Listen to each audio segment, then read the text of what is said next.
Esta preciosa mañana yo quiero que abramos la Biblia y lo vamos a hacer en el Evangelio según San Juan, en su capítulo número 20, y voy a leer a partir del versículo número 19 en adelante.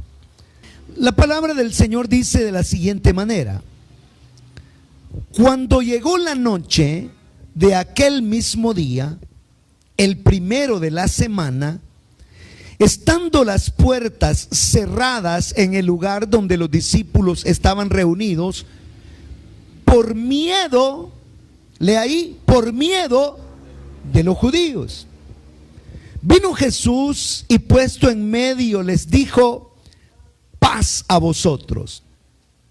Cuando les hubo dicho esto, les mostró las manos y el costado. Los discípulos se regocijaron viendo al Señor.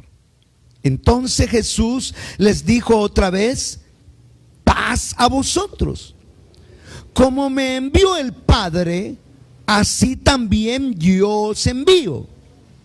Habiendo dicho esto, sopló y les dijo: recibid el Espíritu Santo. A quienes remitiereis los pecados, les son remitidos, y a quienes se los retuviereis, les son retenidos. Oremos.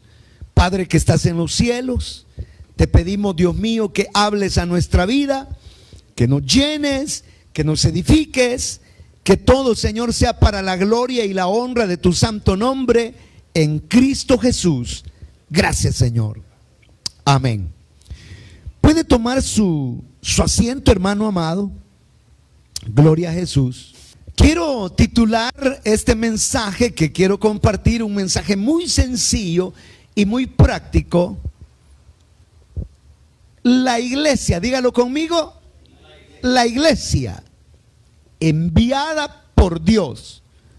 Diga, la iglesia enviada por Dios. Fíjese, hermano amado, que ya nosotros sabemos pues que el Señor comenzó el ministerio público, y la Biblia da testimonio diciendo que la ley por medio de Moisés fue dada, pero la gracia y la misericordia vinieron por medio de Jesucristo. Cristo comienza su ministerio y se abre para toda la humanidad el plan de la salvación. Lo hemos compartido desde este púlpito innumerables veces. Dios tiene un gran plan. Dios tiene un gran proyecto con Jesucristo, y en ese gran proyecto de Dios en Jesucristo hemos dicho hay dos planes. Primero, el plan del reino, y segundo, el plan de la salvación. En el plan del reino ya usted conoce que en el Antiguo Testamento Dios primero a Abraham le promete hacer de él un pueblo. Luego a Moisés le dice: a este pueblo yo le voy a levantar un profeta como tú. En Deuteronomio se habla de que Dios promete al pueblo todo un territorio. A David le promete más tarde que de su simiente levantaría un rey. Ese es el plan del reino que se va a cumplir de manera literal en el milenio, el reinado milenial de nuestro Señor Jesucristo. Ese es el plan del reino. Pero no concebían en el Antiguo Testamento todos los hombres del ayer, los hombres de esas edades, que Dios tuviera la intención de incluir en su gracia y misericordia al mundo gentil, a la iglesia. Y en el plan de la salvación, Dios abre las puertas de gracia y de misericordia para toda criatura, para que toda criatura encuentre la salvación en Cristo Jesús. Amén. Ahora, este plan de la salvación, como dije, en el ministerio de Cristo inició, se abrió, comenzó la obra, pero el Señor, consciente de que Él habría de partir de esta tierra, Cristo sabía perfectamente que Él había venido a hacer la obra redentora en la cruz del Calvario, a morir, a poner su vida. Él lo dijo desde antes. Él dijo: a mí nadie me está quitando la vida, nadie me la quita, nadie me la puede quitar. Soy yo el que la pongo, soy yo el que ha venido para dar su vida. Tengo poder para poner mi vida y tengo poder para volverla a tomar. Y entonces Él cumplió en la cruz del Calvario con toda esa obra redentora. Cristo Jesús murió por los pecados, Cristo Jesús murió por las transgresiones, Cristo Jesús con su muerte alcanzó al más vil pecador de toda tribu, pueblo, nación, lengua, y a través de todos los siglos y edades, a través de todos los tiempos, se abrió el plan de la salvación para el mundo gentil, con el cual se habría de conformar la iglesia del Señor. Amén. Pero ahora, eso todos lo sabemos. Eso es algo así como los rudimentos del evangelio, el ABC del evangelio. El punto al que quiero llegar es que Jesús, durante todo ese tiempo, dice la palabra que Él tomó a 12 para que estuvieran con Él, a 12 que los hizo sus discípulos. Y Jesús comenzó a enseñar, a instruir, a reproducirse en los apóstoles, porque llegaría el momento en que nuestro Señor Jesucristo habría de ser recibido, alzado arriba, y quienes deberían continuar con esta obra sería ¿quién? La iglesia. La iglesia. Y por eso es que nosotros vemos que como parte de esa preparación, el Señor sometió a sus discípulos a innumerables pruebas, y en cada una de ellas nosotros observamos que hubo lecciones que debieron aprender de cara a aparentes, voy a decir quizá fracasos o resultados negativos que tenían cada una de las situaciones. Si usted se recuerda que en una ocasión el Señor sube al monte llamado el monte Tabor, o el monte de la transfiguración, con Pedro, Jacobo y Juan, pero los otros 9 discípulos quedan abajo. Les es traído por un padre a su hijo endemoniado y no lo pudieron liberar. Y cuando Cristo baja, le dice el padre a Jesús: Jesús, traje mi hijo a tus discípulos, pero ellos no han podido hacer nada. No han podido hacer nada. Entonces vemos a unos discípulos que no estaban preparados. No estaban preparados.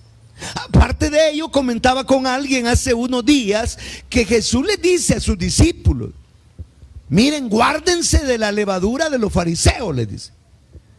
Y entonces viene el uno con otro, se vuelven a ver y le dicen: hey, ¿qué nos quiso decir el Señor? ¿Compraste el pan? No, yo creí que vos lo ibas a comprar. No, yo creí que tú.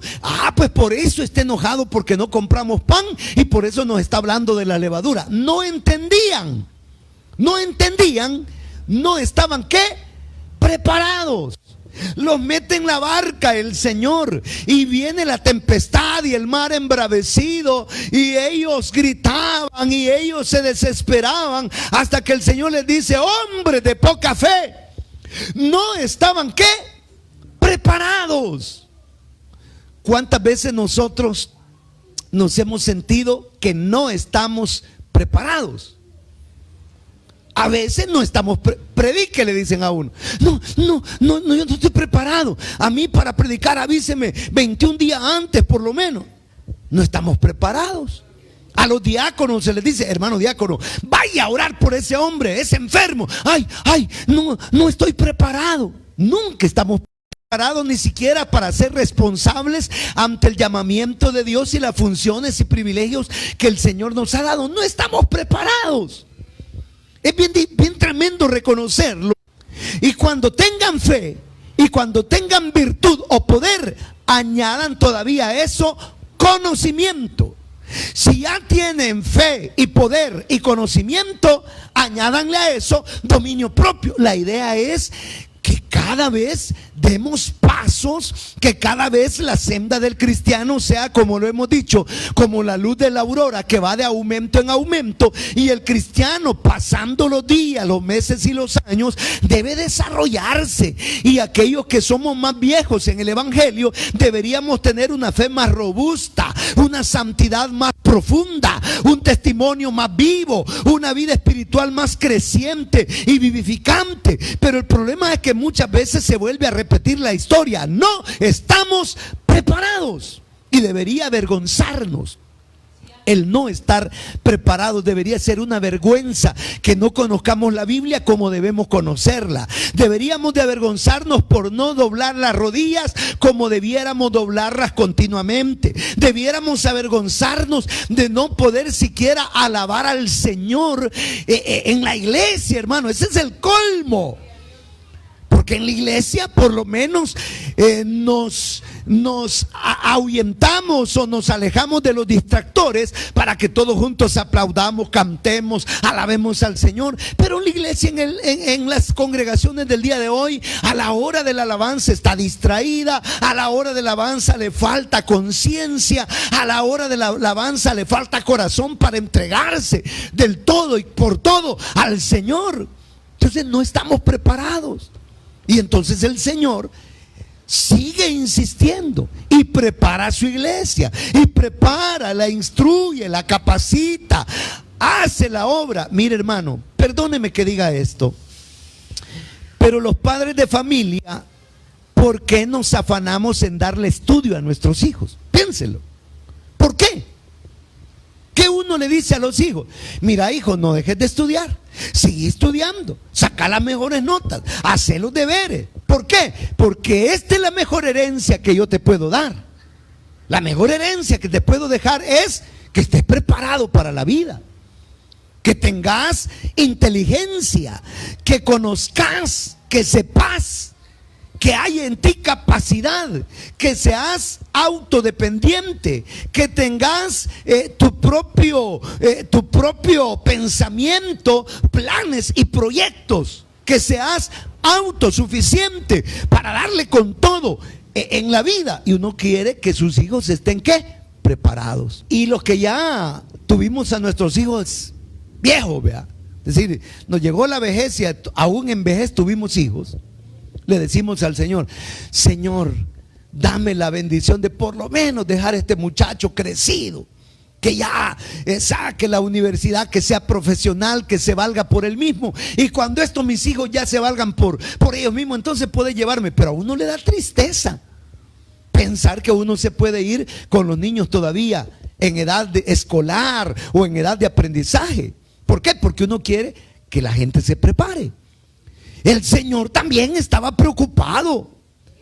Lo hablo quizá como hombre, pero el Señor estaba preocupado porque sus discípulos se prepararan y quedaran bien preparados. ¿Por qué? Como digo, Él sabía que en un momento determinado habría de ser alzado, habría de irse, y los que se iban a quedar en la tierra dando testimonio, haciendo la obra, cumpliendo la gran comisión, ¿es quién? La iglesia.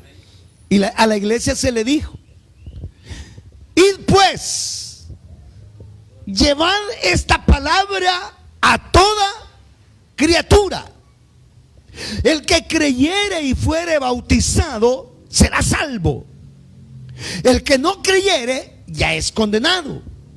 Pero ustedes me serán testigos en Jerusalén, Judea, Samaria y hasta lo último de la tierra. Así es que vayan, echen fuera demonios, prediquen la palabra, prediquen el evangelio, oren por los enfermos. Es decir, que a nosotros se nos dio el privilegio de continuar la obra, hermano, de la proclamación del evangelio. Entonces debemos decir que somos una iglesia, ¿qué? Enviada por Dios. No somos una iglesia que Dios puso de vacaciones en la tierra y le dijo: ay, iglesia, vacacionen, diviértanse, vayan al tagadá, a la ruleta, súbanse a la Chicao, compren gomitas y dulces de feria y de colores. No nos mandaron a eso. No nos mandaron a eso. Tampoco el Señor puso a su iglesia en la tierra y les dijo: vaya, enrédense y vivan como el mundo vive. Los problemas que tienen los matrimonios del mundo, métanse ustedes también en esos problemas. La vida como el mundo la vive, vívanlo ustedes. Copien todo lo del mundo. Si el mundo ríe, ríanse ustedes. Si carcajea, carcajéense ustedes. Si el mundo celebra, celebren ustedes. Si el mundo impone una moda, pónganse la moda del mundo. Caminen con el mundo, sean uno con el mundo, mézclense con el mundo. Jamás fue esa la voluntad de Dios. Antes bien, desde el antiguo tiempo, el Señor a su pueblo le dijo: hey, pueblo, ustedes no se van a mezclar con ninguna de las naciones que rodea, en este caso, a Israel. Los moabitas, los amonitas, los filisteos, los heveos, jebuseos, todos esas clanes, hordas o tribus y pueblos del antaño, estaba prohibido mezclarse, pero la iglesia se está mezclando. Un creyente con un impío con una creyente, y ahí andamos, hermano, mezclados con el mundo, llenos de envidia, de jactancia, de orgullo, de vanagloria, abriéndole el corazón a toda especie de mal, prestando nuestros ojos a toda la inmundicia del mundo, oyendo, hermano, con nuestros oídos toda la invitación del diablo, distraídos, abriendo la boca donde no tenemos que abrirla, hermano. Andamos distraídos. Dios no quiso eso, jamás quiso eso.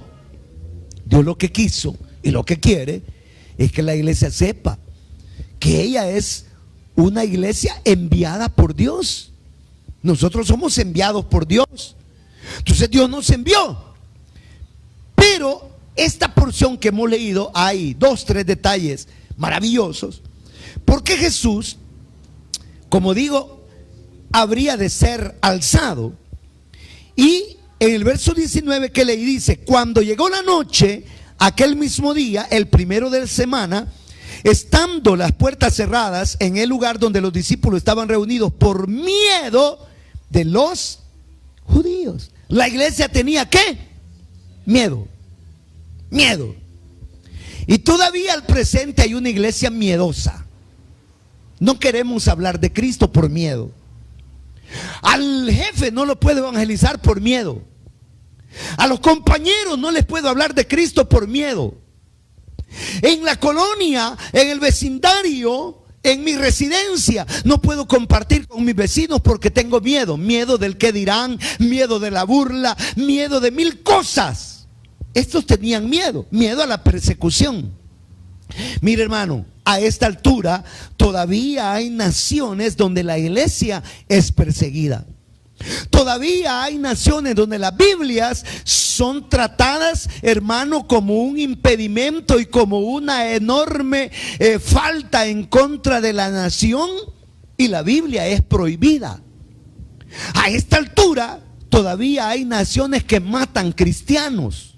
Todavía hay lugares donde el cristianismo es perseguido. Y mire cómo es la cosa. Los creyentes de esas naciones donde el cristianismo es perseguido, los creyentes de esos lugares donde el cristianismo es visto como una gran ofensa y un objeto, hermano, de pena de muerte, ahí los cristianos están bien parados. Ahí los cristianos están en oración. Ahí los cristianos están abrazados al Señor. Ahí los cristianos están ejerciendo la fe y dando el mejor testimonio y exponen hasta la vida por el nombre del Señor. Y en estos lados donde el cristianismo tiene una libertad terrible, hermano, nosotros, ¿quién nos está echando presos por ser cristianos? ¿Quién nos señala por ser lectores de la palabra de Dios?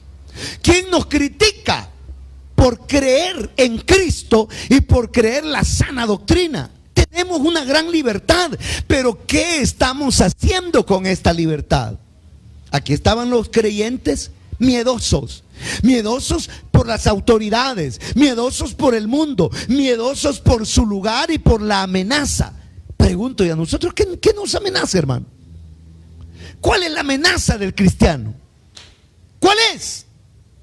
La guerra en nuestras latitudes es un poco diferente. La estrategia que el diablo está utilizando es un poco diferente. ¿Cuáles son las estrategias que el diablo usa en estos países nuestros donde hay libertad de culto? La contaminación. El diablo manda la tentación y el pecado para que se meta en la casa del cristiano y en la iglesia. Y si la iglesia no está preparada, se le mete hasta la cocina. Y hay creyentes cristianos, familias cristianas y congregaciones cristianas que están jugando al evangelio y que viven un evangelio desteñido, un evangelio contaminado, donde, hermano, el pecado se tolera, donde la santidad ya no se predica, donde el temor de Dios ya no es enfatizado con el énfasis que le da la palabra, sino que se vive un cristianismo ligero, un cristianismo mezclado, un cristianismo barato, un cristianismo que al mundo le gusta. Estos tenían que estar definidos, tenían miedo y el Señor se les apareció para decirle: hey, no tengan miedo. Si usted lee Mateo capítulo número 28, dice que mientras el Señor era alzado, dice que los que estaban con él le veían, pero dice algunos dudaban. Y a esos que dudaban, el Señor les dijo: hey, no duden, toda potestad me da en el cielo, en la tierra y debajo de la tierra. Entonces usted y yo no tenemos por qué dudar, no tenemos por qué estar miedosos, no tenemos por qué estar amedrentados. Es hora de que seamos valientes, hermano. La Biblia dice que el reino de los cielos sufre violencia y solo los valientes lo arrebatan. Lea el libro del Apocalipsis y en sus últimos capítulos dice estas palabras: los cobardes no heredarán el reino de Dios. El reino de Dios es para aquellos que con valentía toman el estandarte del evangelio. El reino de Dios es para aquellos que con valentía levantan su cabeza para dar el mejor testimonio de vida cristiana. El reino de Dios es aquellos que con valentía abrazan la fe. El reino de Dios es para aquellos que luchan ardiente y eficazmente contra el diablo, contra el mundo, contra el pecado y contra las tinieblas. Es momento de levantarnos, es momento de reconocer que no estamos de vacaciones, que somos una iglesia enviada por Dios. Amén.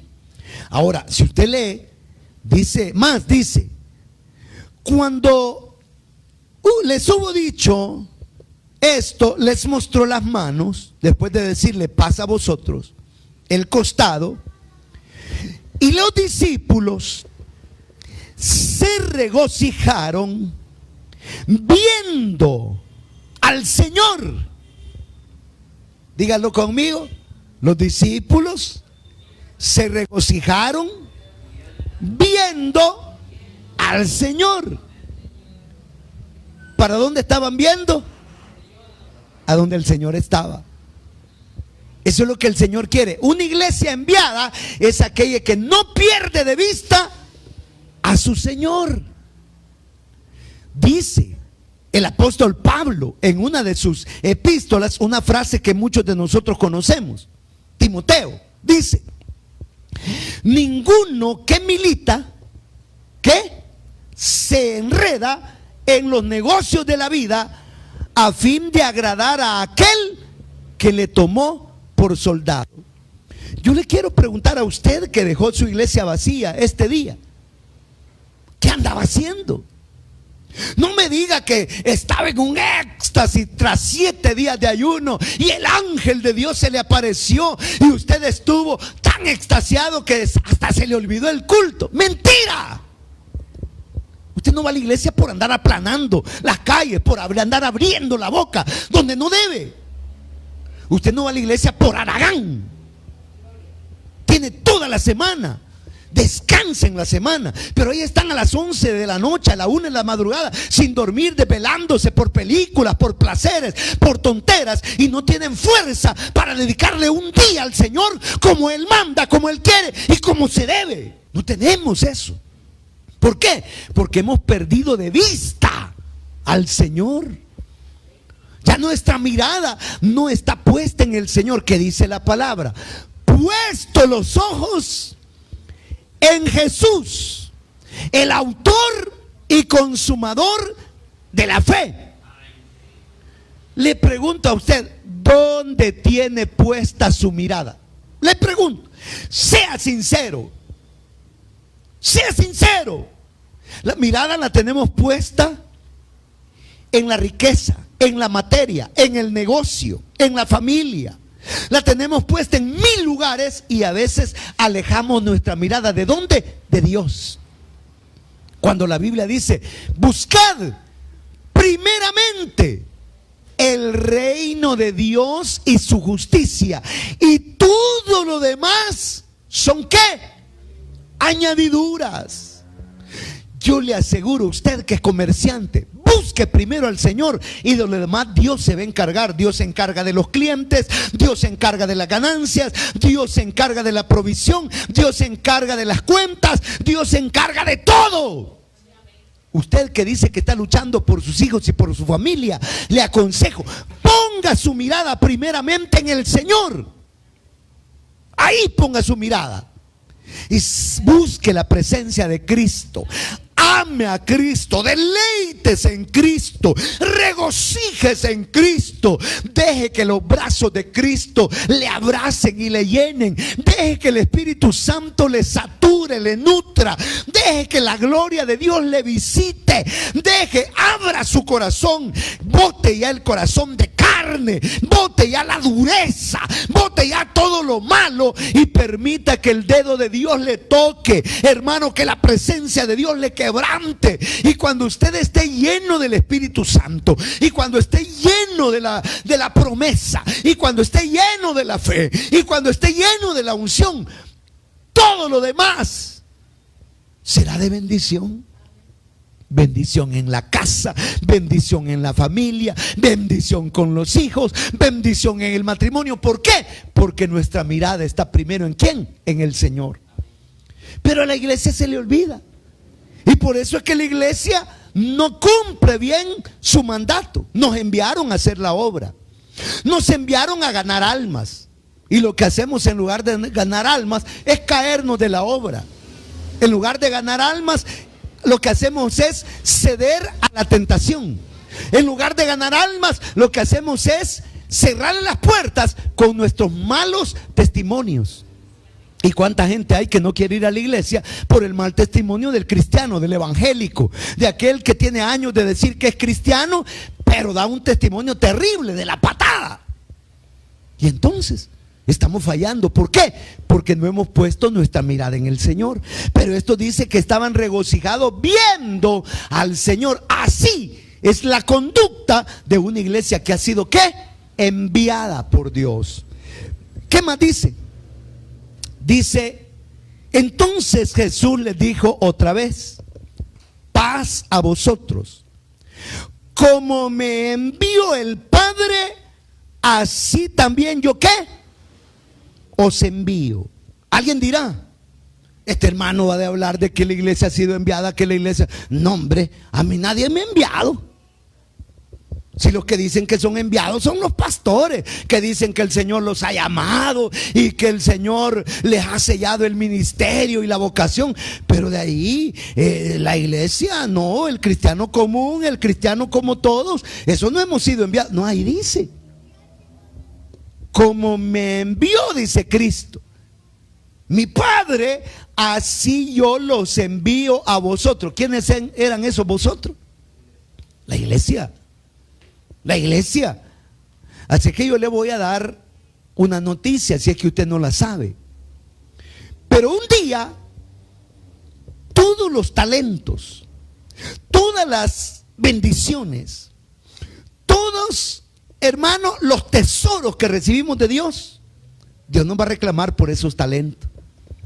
Y nos va a decir, te di, ¿qué hiciste con eso? ¿Qué hiciste? Te di una boca y era buena para hablar. Era bueno para hablar, porque hay gente que es buena para hablar, hermano. No, hombre, hay gente que habla y habla y habla y uno lo queda viendo y dice, bueno, y a esta. Un día yo a uno de esos que habla mucho me atreví, ¿verdad? Imprudentemente a decirle, hermano, no quiere que le eche cofala así en la quijada, ¿no? Pues sí, porque dije, pobrecito, tanto que habla que le ha de doler, ¿verdad? Y yo le dije, hermano, ¿no quiere que le eche cofalito ahí? No, me dijo, no, yo estoy bien. No, es que como yo creí que le dolía de tanto hablar. No, me dijo, si lo que yo hablo es lo que yo quiero hablar, no hablo lo mío y lo suyo, yo solo lo mío estoy hablando. Vaya, dije yo. Es que me la regresó, hermano. Me la regresó. No, me dijo, lo que hablo, solo lo mío. Vaya. Pero hay gente que habla y habla. Esa gente que habla y habla, el Señor le va a decir, mira, te di una boquita, una lengua impaciente. Usted cerraba la boca, pero por allá adentro la lengua disparándose por todos lados, queriendo hablar. Y solo abría la boca para hablar. ¿Qué es lo que habla usted, hermano? ¿Usted qué es hablantín? ¿Qué habla? ¿De qué habla? A veces me pongo a hablar de las de Pedro, de las de Cantinflas, las de Resorte, las de... ¡Ay, Dios! ¿De qué habla? De los vecinos, de los chambres. Yo conocí una señora que le decían la prensa gráfica, porque todos los vecinos que querían saber un chambre de la colonia solo tenían que ir donde ella y ella se las sabía todas. Y ella andaba encima parando el oído. Y de esas no faltan en los vecindarios, hermano. Ajá, tremendo, ¿no? Y era cristiana, evangelia. Entonces, ¿de qué hablamos, hermano? Hablemos de Cristo. Si tanto la lengua nos baila por hablar, hablemos de Cristo. Hablemos de Cristo. Es que yo no puedo estar sin qué hacer. Yo tengo que hacer, aunque sea al baile voy a ir, aunque sea voy a ir a hacer una cosa. Es que yo no puedo estar tranquilo. Véngase pues a servir al Señor. Sirvámosle al Señor en la iglesia. Sirvamos, acomodémonos, sirvamos en la iglesia, en cada uno de los privilegios. Desarrollemos los hermanos con fe, con amor, con dulzura, con entrega, con devoción. Hagamos cosas para Dios. Usted dice, no, dice yo, cuando joven tal vez, pero hay viejita. Si los viejitos, hermano, dicen algunos, ¿qué hacemos con los viejitos? Cómprenle, dice aquella cosa, ¿cómo se llama? Crochet. Aquella lana para que haga crochet. Y ahí están los viejitos haciendo crochet, bordando mantas. Está un montón de viejitos bordando mantas, haciendo crochet. Esos viejitos que dicen que ya no pueden, que ya solo tienen un diente y que lo tienen flojo, y que ya solo son el cuchumbo, y que ya solo están esperando, hermano, que la vida se les apague. ¿Creen ustedes que no pueden hacer nada para Dios? Si en la Biblia dice, habla del templo. Había una señora llamada Ana que había vivido su juventud, se casó, vivió 7 años de casada y el Señor le dio un premio, se quedó viuda. Y después de viuda vivió 84 años de viuda. Y esos 84 años de su viudez estuvo en el templo. Era una de las viejitas que no salía de la iglesia. Entonces usted que dice, yo estoy viejito, ore, interceda. Pregunten en la iglesia, ¿y cuáles son las oraciones que tienen? Estamos orando por el templo, por la remodelación, por la compra, por el proyecto, por las comunicaciones, por la radio. Estamos orando por una cosa, estamos orando por otra. Entonces usted diga, bueno, yo tal vez subirme a una escalera para pintar una pared no puedo, pero sí puedo aquí donde estoy sentadita o sentadito, aquí puedo orar. Ore, eso sí podemos hacer. Mantener, hermano, un servicio de intercesión, de oración. Es que todos podemos hacer algo, hermano. Todos. No hay nadie que diga, yo no le puedo servir al Señor. Estos, dice la palabra del Señor, que Dios les dijo. El Señor les dijo, yo os he enviado. Entonces sepa que Dios nos ha enviado. Y que de esa comisión no se libra nadie. A todos nos ha dado un trabajo que hacer el Señor. Esta iglesia es un trabajo del Señor. Estos cultos son un trabajo para el Señor.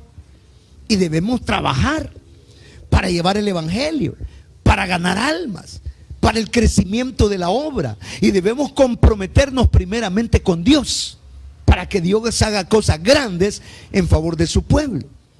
Casi finalizo. Dice, oiga, verso 22. Habiendo dicho esto, sopló y les dijo, recibid el Espíritu Santo. En otras palabras, iglesia, nos han enviado, pero no nos han enviado, ¿qué? Solos. No tenemos excusa. Es que yo no puedo evangelizar. Solo pídale al Señor y el Espíritu Santo le va a poner palabra. Es que yo no puedo orar por un enfermo. No se preocupe, si usted no va a sanar a nadie. El que sana es el Señor. Usted solo ore y el Espíritu Santo va a hacer el milagro. Es que yo no puedo predicar. No, hombre, solo abra su boca y deje que el Espíritu Santo lo llene y comience a hablar las cosas de Dios. Tenemos al Espíritu Santo, su unción, su operación, sus milagros, sus prodigios. El Espíritu Santo es nuestro consolador, nuestro compañero. El Espíritu Santo mora en nosotros. Nosotros somos templo y morada del Espíritu de Dios. Entonces no estamos solos, iglesia. ¿Una iglesia qué? Enviada. ¿Enviada sola? No. ¿Enviada con quién? Con el Espíritu Santo. Nos han enviado, pero no nos han mandado solos. Usted no está solo. No diga, ¡qué soledad! No. Si usted dice que soledad, a usted no le ha amanecido. A veces la gente que sufre de soledad puede estar con toda la familia en la casa y tener todas las amistades y con todo sentir una gran soledad y un vacío en el alma. ¿Por qué? Porque no ha entendido que no está solo. El Espíritu Santo está con usted. ¿Ah? Pero el que tiene el Espíritu Santo, ese está contento, se goza, se regocija. ¿Por qué? Por la llenura del Señor. Amén. No nos han mandado solos, iglesia. Nos han mandado con el Señor. Y finalizo, dice, a quienes remitieren los pecados les son remitidos, y a quienes se los retuvieres les son retenidos. ¿De qué se trata eso? Yo no me voy a meter en problemas doctrinales, porque ese verso da para discutir mucho. Solo lo que voy a decir es de que a la iglesia le enviaron dándole también, ¿qué? Poder y autoridad. Entonces nos han enviado, iglesia. Nos han dado el Espíritu, nos han dado poder, nos han dado autoridad, nos dieron su presencia, la presencia del Señor, nos dieron su promesa, nos dieron su palabra. ¿Qué esperamos para entender que somos una iglesia? ¿Qué? Una iglesia enviada. Termino esto. Pero hay gente que decepciona y usted le dice, mira, ¿crees que me haces un favor? Sí, anda al centro, vas a ir a pagar esta factura. Y te vas a ir en tal transporte y vas a llegar, ahí atienden de tales a tales horas y ya sabes dónde va, sí. Y uno lo manda y uno está monitoreando ahí y ya no me ha llamado y comienza uno a llamar para ver qué se ha hecho, nada. Al siguiente día aparece, mira, no di dónde era. Le pregunto, ¿lo volvería a enviar? Es como la madre cuando sale de casa y le dice a la hija, ahí dejo en la cocina. No, hombre, cuando la mamá regresa, ¿ya estuvieron los frijoles? Nada, si allá en la cocina ya los frijoles están hechos piedra y la olla a derretirse, hermano. O sea, hay gente que es, perdóneme la expresión, como la quijada de arriba, decía mi madre, ¿no? Pero la iglesia, Dios la ha mandado y le ha dicho, iglesia, yo los envío. Prediquen el evangelio. Yo tengo una obra que hacer, tengo un mundo que salvar, tengo almas que necesitan oír la palabra. Yo quiero sanar enfermos, yo quiero echar fuera demonios, yo quiero resistir toda obra de las tinieblas, yo quiero levantar estandarte, yo quiero romper toda brecha y todo muro de maldad, yo quiero hacer milagros y prodigios. Iglesia, somos enviados. Levantémonos, iglesia. Levantémonos ya. Levantémonos. Y digamos, Señor, sí, hombre, sí es tiempo. Levántese. Usted que llega hasta las 10, 11 de la mañana tostándose ahí en la cama, dándose vueltas de un lado para otro, y a las 11 se levanta con grandes cheles en los ojos. Levántese, hombre. Levántese ya. Y trabajemos mientras el día dura. Si esto no va a durar mucho, hermano, le aseguro que de aquí en adelante usted lo que va a vivir son los más viejos, quizá 15, 20, 30 años si quiere, y los más jovencitos, digamos que vivan 50, 60, 70 años más, pero ahí nos vamos a acabar. Y si nos acabamos pasando por la vida como la quijada de arriba, que no fuimos buenos para nada, ¿Qué nos espera? Entonces mejor entendamos que somos una iglesia enviada por Dios y que hay que hacer algo. No es tiempo para descansar. Como dijo un predicador a quien yo amo, dijo: a descansar al panteón. Allá vamos a ir a descansar. A mí me zarandeó el COVID. Estuve 11 días con una gran temperatura y dolor de huesos. Y me faltó el aire para respirar. Y durante ese tiempo, encerrados con mi esposa, decidimos atender a la iglesia vía Face, por los medios, ¿no? Virtual. ¿Saben cuántos cultos dejé de hacer por causa del COVID? Uno, solo uno. Y fue porque ese día no pude ni respirar ni me podía levantar, no podía hacer nada. Pero los demás días, con todo y dolamas y todo, no dejamos de hacer el culto. No se preocupe, uy, tiene el COVID. No se preocupe, eso fue cuando comenzó esta cosa, ¿no? Y antes de abrir la iglesia, trajimos gente del Ministerio de Salud que sanitizara las paredes y echaron una placa de desinfectante y un montón de cosas. Así que no se preocupe. Aquí tenemos el cuidado de desinfectar hasta los micrófonos, poniéndoles protectores y el cuidado de las sillas y todo. No se preocupe, venga a la iglesia. ¿Qué es lo que quiero decir? Es que a descansar al panteón, hermano. Ahorita trabajemos. Somos una iglesia enviada. Se nos ha enviado. Se nos dio el privilegio y la bendición de ser enviados por Dios. Entonces digámosle al Señor: sí, Señor, ya entendí. Tú nos has mandado. Si el Señor lo ha enviado a usted, la pregunta es: ¿lo está haciendo bien? ¿Está haciendo bien la obra que lo enviaron a hacer? ¿Está dando el mejor testimonio? ¿Está practicando el mejor evangelio? ¿Está desarrollando la fe? ¿Está desarrollando convicciones? ¿Está viviendo para Dios? Cierre sus ojos y oremos. Padre, gracias por esta palabra. Entendemos por ella, Señor, que somos una iglesia enviada para hacer tu obra, enviada para cumplir tus planes, enviada para llevar adelante tu obra. Gracias, Señor. Alabe al Señor. ¿Por qué no usted que está aquí medita un momento en su corazón y le dice: sí, Señor, gracias por tu palabra? Yo, meditando en ella, ahora, Señor, reconozco que me has enviado. Y si alguien siente que no hemos estado haciendo a cabalidad nuestra encomienda, la gran comisión, hoy dígale al Señor: Señor, perdóname, yo me he dormido en los laureles, Señor, yo me he acomodado, perdóname, Señor. Usted que está ahí conectado, si también sabe hoy por esta palabra y el Espíritu Santo le da convicción de que es una iglesia enviada por Dios, medite y dígale: Señor, aquí estoy, ayúdame a renovar mi vida. Renueva mis fuerzas. Renovamos nuestra vida en tu promesa. Renovamos nuestros votos delante de ti. Y a partir de hoy, Señor, ayúdanos a hacer tu obra.